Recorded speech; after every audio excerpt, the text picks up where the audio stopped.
Welcome to Let Me Fix This. Enjoy the video. In this video, I will explain how to study chemistry equations easily, easy method.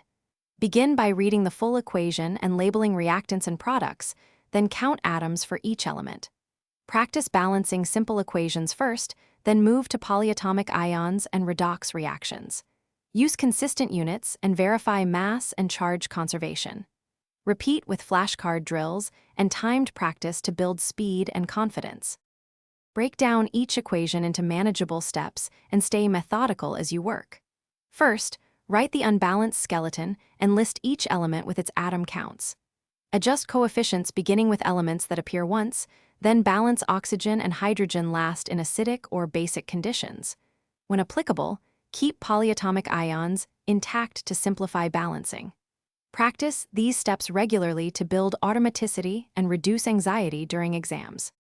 Consistent practice beats cramming, so schedule short sessions focused on reaction types and stoichiometry problems.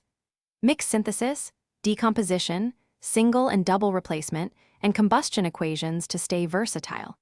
Time yourself on sets of 10 problems to build speed and accuracy, then review mistakes to identify weak areas. Keep a small notebook of common coefficients and shortcuts for quick review before quizzes or labs. Thanks for watching. If you found this helpful, don't forget to like and subscribe.